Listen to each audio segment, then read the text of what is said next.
Hello, and thank you for joining me today. I am going to be reading from The Children of the Law of One and the Lost Teachings of Atlantis by John Peniel. So sit back and enjoy, and once again, thank you for joining me to listen to The Children of the Law of One and the Lost Teachings of Atlantis by John Peniel. Foreword. Reality? This book chronicles the author's personal experiences and presents ancient spiritual teachings and philosophy. In order to make it as interesting and as readable as possible, much of it is presented in a story and dialogue style based upon the author's experiences. Conversations with monks, teachers, and students were reconstructed from records and the author's memories. Thus, while not perfect transcripts, the dialogue does accurately reflect actual conversations. Hopefully, the book will be more than just interesting. For those with an open mind and heart, it will also give reason to ponder the nature of life, the universe, your beliefs, and the potentials that exist within your own personal life. This book isn't about Atlantis or proving its existence, besides the fact that many things about the nature of the universe, creation, God, and ancient history are impossible or nearly impossible to prove at this time in human development. The sole purpose of this book is to convey something far more important: ancient spiritual teachings that can change your life and indirectly improve the world. We believe that it's best for everyone to attain direct personal experience of God and discover the true nature of the universe and creation for themselves, rather than taking anyone's word for it or believing what they were told or read, including in this book and our teachings. Thus, even though we do necessarily discuss some unprovable ancient history concepts, the teachings provide the means for achieving that direct experience and direct knowing yourself. By reading the conversations and thoughts of the author as he is learning this himself, you too can discover a return path to the universal spirit, God, and inner peace. We aren't trying to convince anyone of anything or asking anyone to accept anything in this book on faith. We're simply presenting ideas. We leave it up to you to think about the principles and the teachings presented and decide for yourself whether or not they are good, they are a good thing for you, for others, and for the world. Within all of us is a lie detector, a silent inner voice that offers us the greatest potential to discern truth and reality. People have fooled experts with so-called physical proof, but the inner voice is never fooled. The inner voice could also sometimes be termed as a gut feeling, intuition, or women's intuition. But it can also be much more than that. You may not be very in touch with it at this time, but you can be if you want to. This inner voice is a part of God within you that knows what is true and what isn't. If you will just hear it, it doesn't talk, it is just a knowingness. The only reason behind people not hearing their inner voice are fear, desires, and selfishness. If you can transcend those things even for one moment, you will have the most reliable source of discernment that exists. Even when all external appearances of truth says one thing and your inner voice says another, you can bet that your inner voice is right. Author's note. Earlier editions of this book referred to an elder monk named Ra. This was not the person connected with the channeled raw materials. Our order, the Children of the Law of One, the author, and this book are not in any way connected to or related to the raw materials, which is now also being called the Law of One, or a person using the name Ra who says he is a Law of One teacher.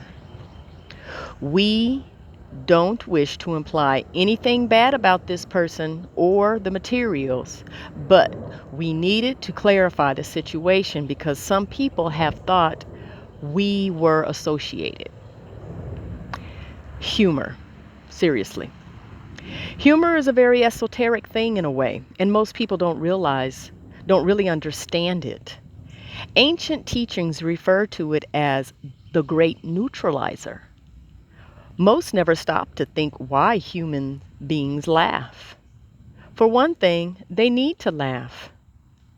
In our lives, laughing can neutralize or minimize a devastating effects of pain and suffering, both our own or that of others. If you stop and think about it, the next time you see a comedy show, you'll find that most comedy is based on other people's misfortunes. From minor mishaps, embarrassments, and humiliations to major screw ups in life, and sometimes even physical injuries like somebody falling down a flight of stairs or off a roof. All human beings, whether they are sinners or saints, need to laugh to maintain their sanity and health. Laughing can even heal. Thus, truly spiritual people, as opposed to those who put on an air of seriousness in order to give the appearance of being spiritual, have a great sense of humor. They certainly take their work very seriously, but they don't take themselves too seriously. Also, because of their work, they need to laugh and be more humorous, even more than most of us, because they are dealing with more pain and suffering than most of us. The author of this book is no exception, and the book reflects this. Unfortunately, most seekers are very serious. It's only natural. The ancient teachings presented here are very serious also. But that doesn't mean you can't have a little fun.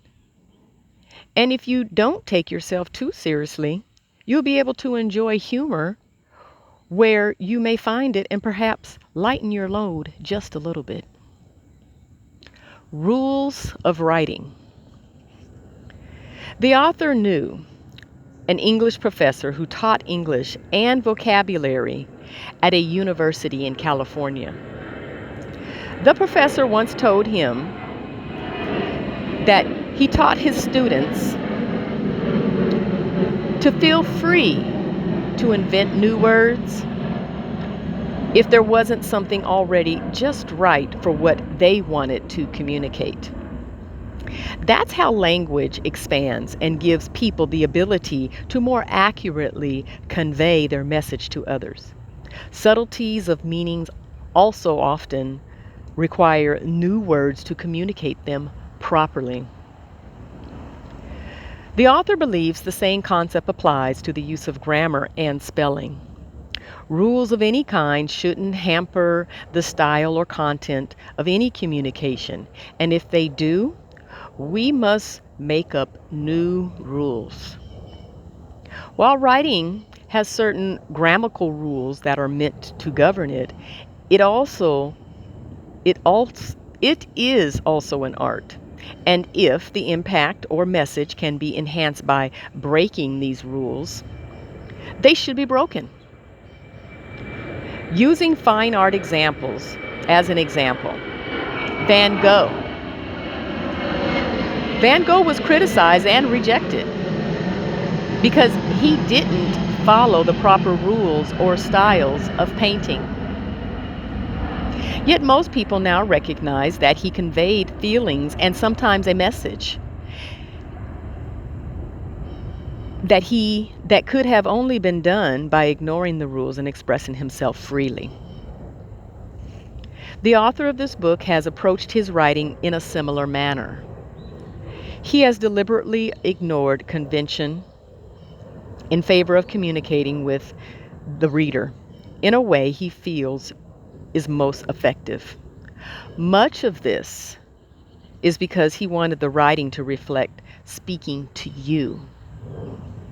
This creates a more intimate communication and also more accurately represents the thoughtfulness, deliberateness of speech that is characteristics of many teachers.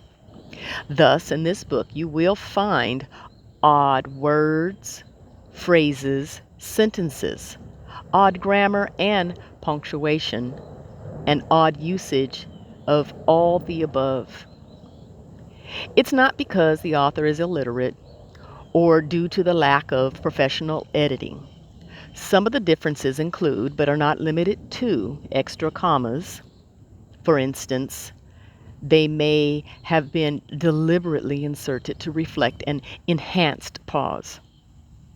Hyphenated or strangely spelled words to make something stand out, to get you to think or make a connection to another thought.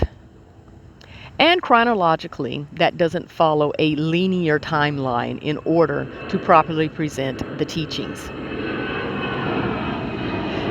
These aren't extreme differences, and the author believes it actually helps some readers transcend the limitations of left brain thinking just a bit and makes the book even more enjoyable to read.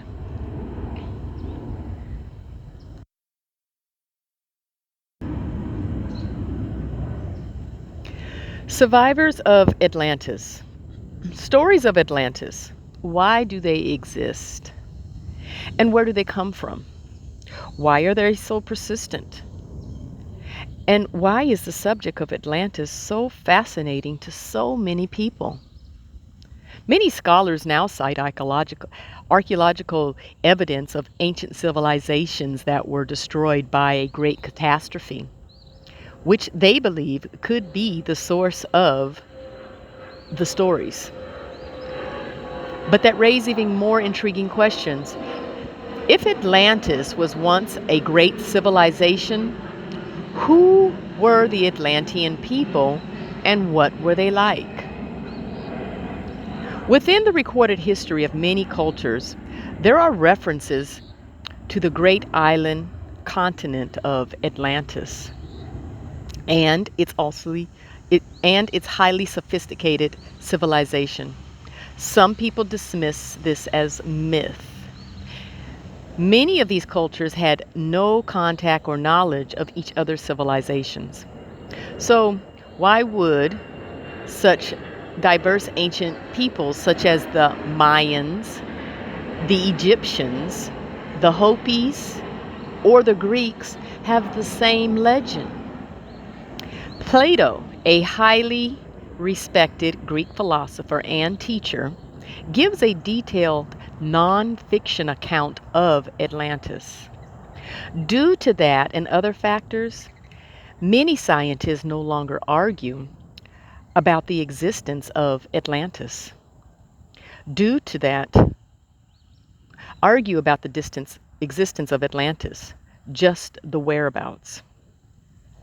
Even marine scientist and explorer Jacques Cousteau searched for underwater archaeological evidence of Atlantis. It ended with his son believing it was in the Mediterranean, even though they both found what they believe to be evidence of an ancient sunken civilization destroyed by a cataclysmic disaster, let alone tens of thousands years ago. One sunken beneath the sea is a totally unknown area. Even the great Titanic was only recently found, and only after extensive searches. Even though scientists knew approximately where it sank. Furthermore, it went down only decades ago, and it sunk from merely hitting an iceberg, whereas Atlantis allegedly sunk long, long ago in an unknown location and was totally devastated by unimaginable natural catastrophe. A disaster so great that it may have had ripple effects around the world. Which brings us to the legends of the Great Flood. Cultures the world over who don't have a specific legend of Atlantis still have stories of a great flood that destroyed most life, which happened to be very similar to the story of the sinking and flooding of Atlantis. Descriptions of the destruction of Atlantis say it involved great earthquakes and volcanic upheavals, and the actual sinking of the entire land mass. So perhaps some legends of a great flood could have come from secondary flooding that resulted from unimaginable gigantic tsunami waves generated by an event that was the greatest geological disaster in history, like the one most scientists say caused the extinction of the dinosaurs. Such waves could have swept the globe, flooding many, if not most, parts of the world. And eruptions could have darkened the sky and created other disastrous ecological consequences. The various cultural stories of the Great Flood often tell of a refugee who managed to escape the great disaster. Some legends, like those of the Hopi tribe, describe the Hopis as such refugees. They depict the Hopi escaping the calamity and coming to their new land on giant flying tortoise shells. It is said that once they arrived, they were led to safety by an environment gone mad, by a bird headed kachina who guided them to underground passages. To the open mind who research this subject, the evidence that Atlantis did exist is overwhelming. But if Atlantis, as Plato described it, was a highly advanced, sophisticated civilization with technology that even surpasses that which we now have, shouldn't there be some other remnant of their society? Not necessarily, but just perhaps. According to the legends, Atlantis was so thoroughly destroyed by natural catastrophe that there was nothing left. Yet, couldn't there have been some Atlanteans with enough foresight to leave beforehand and escape the disaster? Or some that were traveling in other parts of the world at that time? It seems quite possible, given the stories of how advanced and sophisticated a civilization it was, that at least some traders or travelers were somewhere else in the world at that time. Some theories say the mythological inhabitants of Mount Olympus, the gods of Greek and Roman mythology, were actually Atlanteans that survived. Now, Just consider this amazing possibility.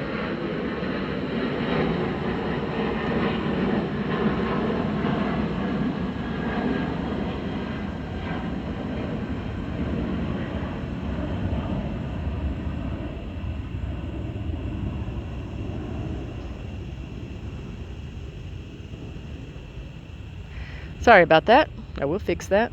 Now, just consider this amazing possibility. What if groups of Atlanteans not only survived, but established communities in various places?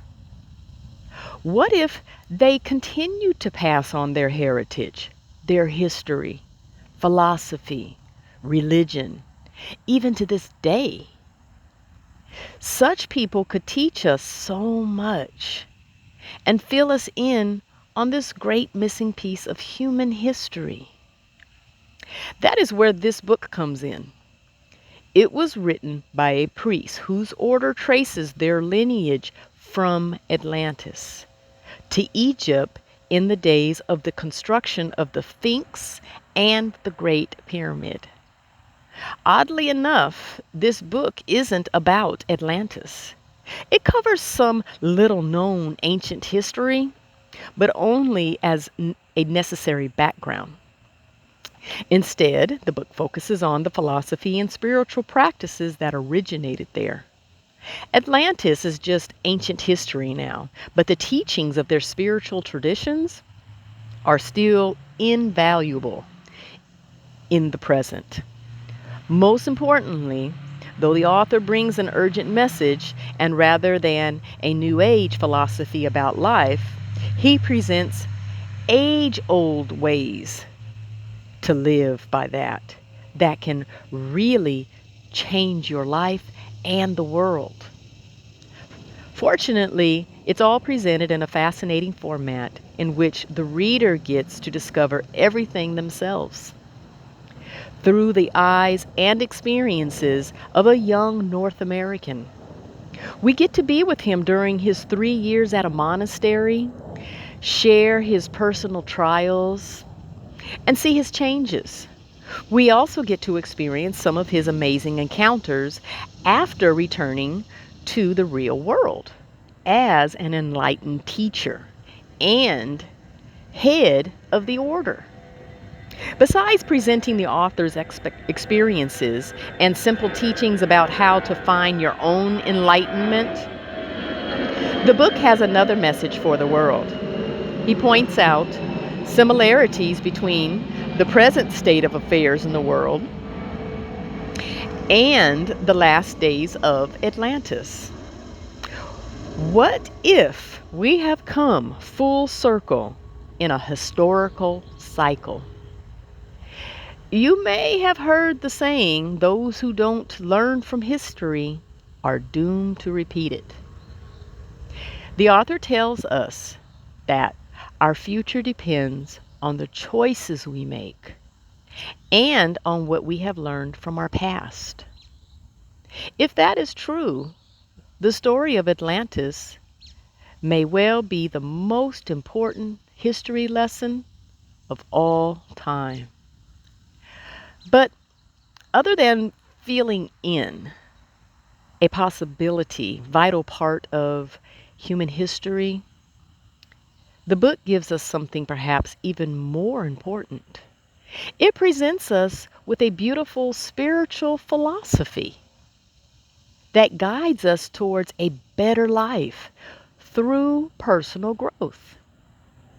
The wisdom and teaching it imparts are wonderful, fascinating, and also very useful when applied to our everyday lives. A note from Jean Despirit, longtime student, partner, and friend of John Peniel.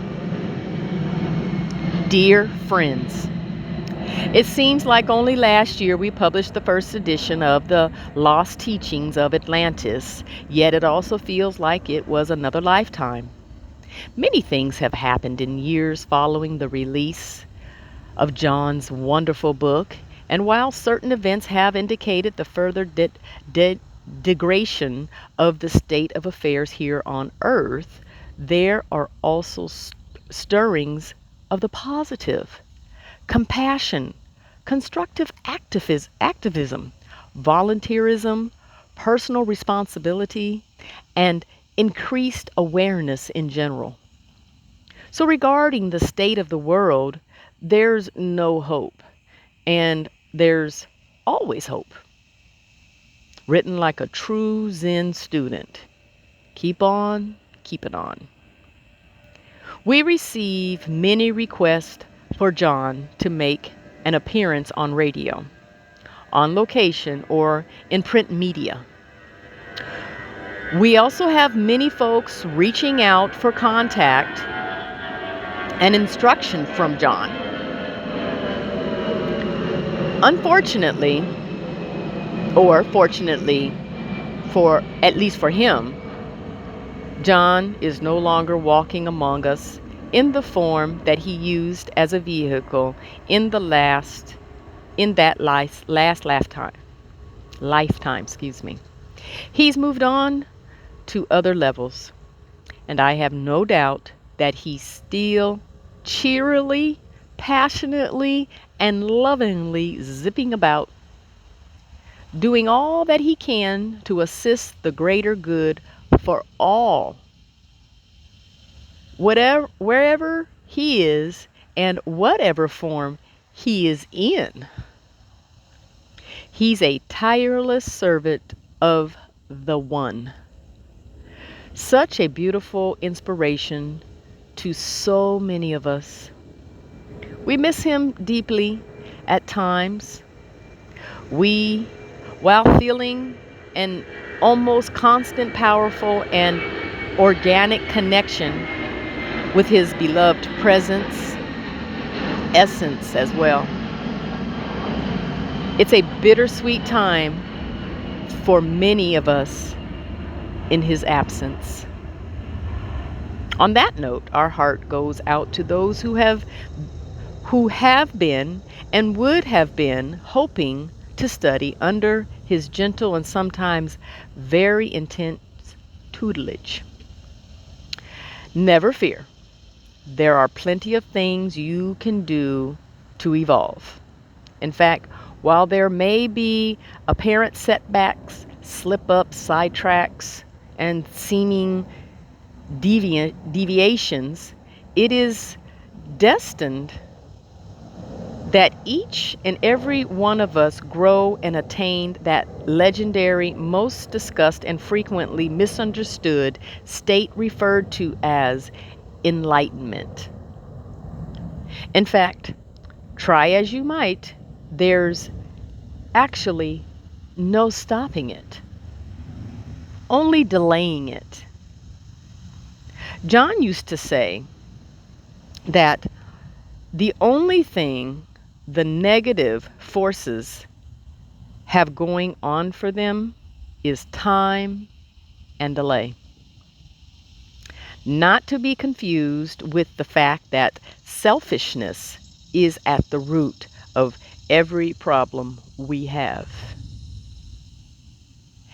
At this time of my life and learning, I can safely say I understand that concept more than ever. It's far more of an encouraging and reassuring statement than I took it to be when I first heard Jon utter the phrase over 30 years ago. A young, intense, and inquisitive student of all things occult and metaphysical, I begged to differ. I thought there were 1,000,001 things other than time that the so-called dark forces had going for them. In ensuing 27-year-long unbelievable adventure as a student of Jon's, I came to observe and realize what he was talking about those many moons past.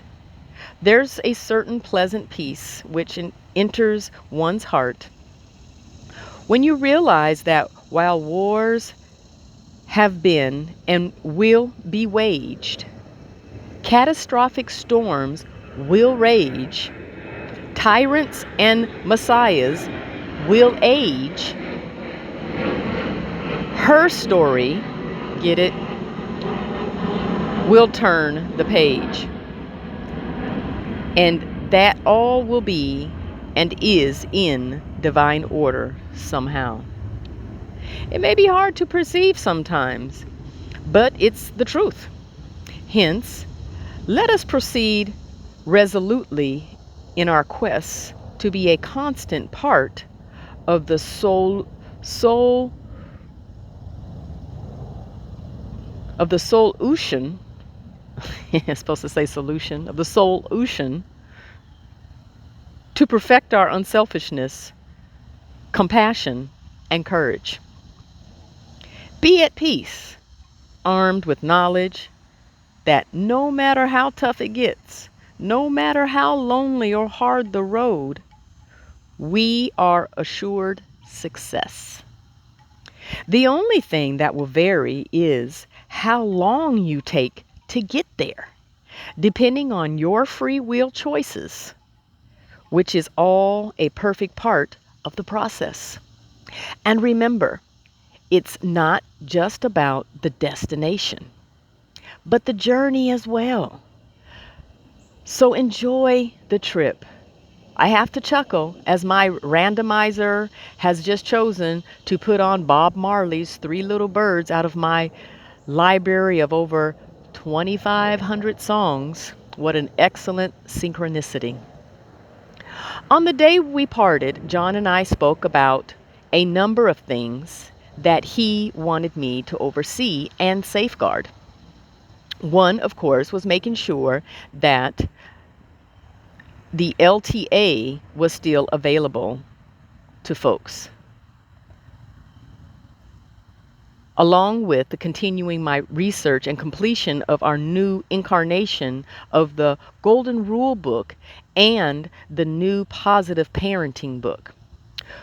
We also discussed one of our long-time goals, the retreat, sustainability, GRO Growth Center project, and that it should continue if possible.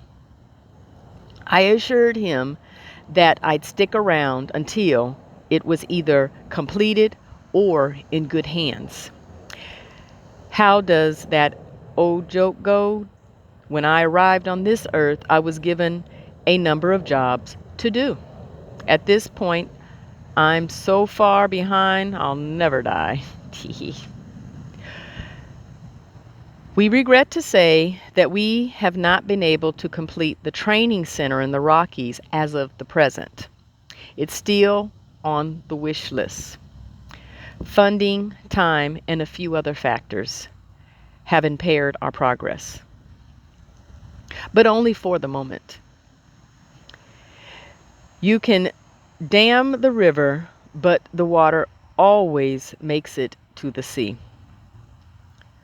We still envision one day having a lovely, serene place for folks to come and do study programs, monk for a month, attend seminars with various luminaries we have brought in, etc. I've actually had some extremely vivid dreams about this. I expect that it will still get done. In the meantime, do what you can from where you are. Live each moment of your life with humility and be aware that every choice you make determines the future and impacts everyone and everything around you. You alone have the power to make this reality into the heavens you believe.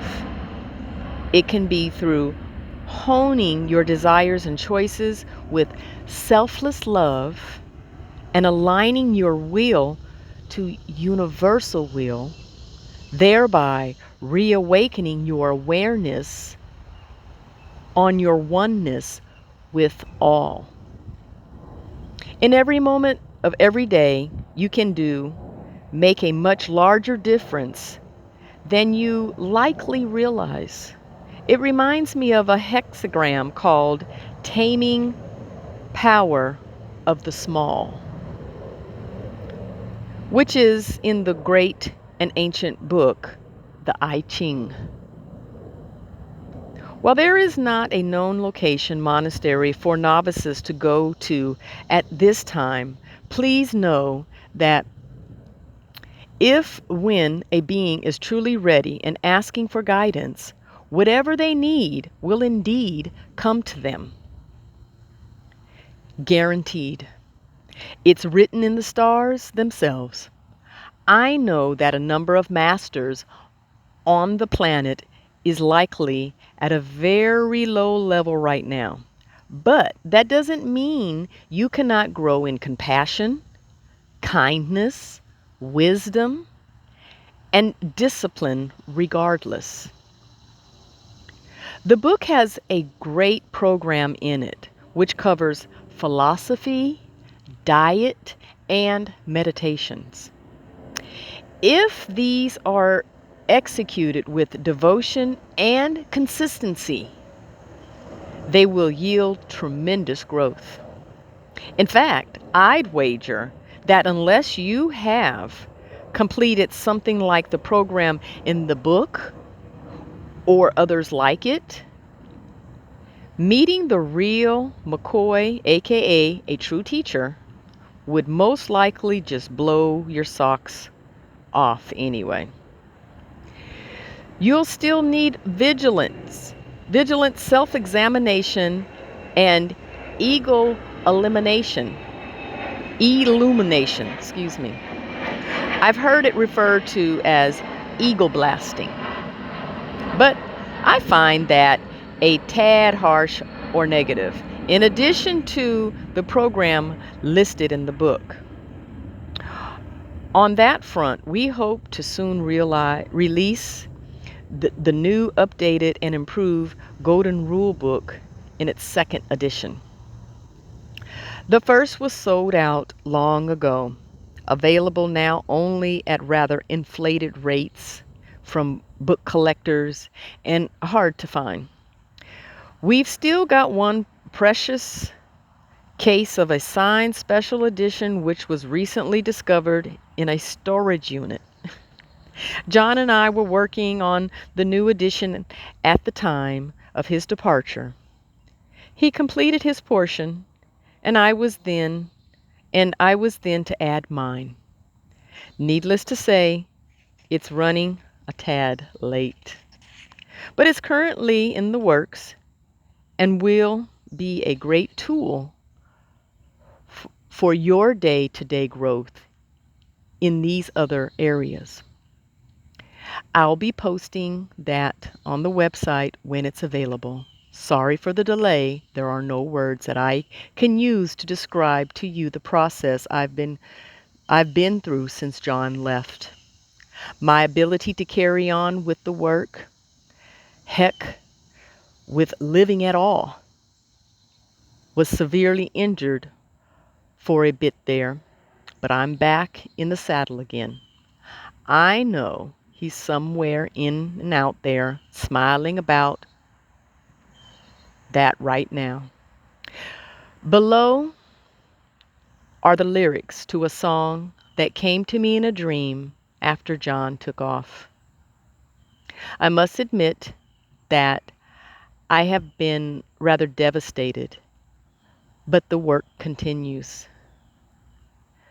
The world is inarguably a tad short on lighthouses. If the inclination finds you, perhaps you are one of those beings who would stoke their bonfires of love to a blazing roar, build their tower on a solid foundation along a rocky and desolate shoreline, light the light and be a beacon of love and compassion to the world. Our love and well wishes to you all. I'll meet you. Life's a dream, flowing stream, never ends, although the road may break and bend. In good time, we will find love's a spark that starts a bonfire in the dark. Though it's a test, we are blessed. I don't want tears, I am near. The chorus. And I will meet you, yeah. I know that we will meet again. I will see you, yeah. You know I'm waiting around the bend. I'll greet you, yeah. You'll see me in your dreams, and then, and I'll meet you, yeah. I know we'll be together in the end. Verse 2. Everyone, every sun, every star has known the times both sad and hard. We all know rivers flow to the sea. No matter how much they may flee, love's a bird you have heard. She sings your name as you rise up from the flame. The chorus. And I'll meet you, yeah. I know that we'll meet again. I'll see you, yeah. You know I'm waiting around the bend. I'll greet you, yeah. You'll see me in your dreams. And then, and I'll meet you, yeah. I know we'll be together in the end. Verse 3. Don't be afraid. The plan is made. I'm with you. I'm watching everything you do. It's just a while, so try to smile. Face the sun. You got to know you, that we are one. Time will fly, so light your eyes. Live your life. Dance through the night. My love and hope I send, and I will meet you around the bend. Well, that's all I'm going to read today. That was the foreword and a portion from a dear friend of John the Spirit.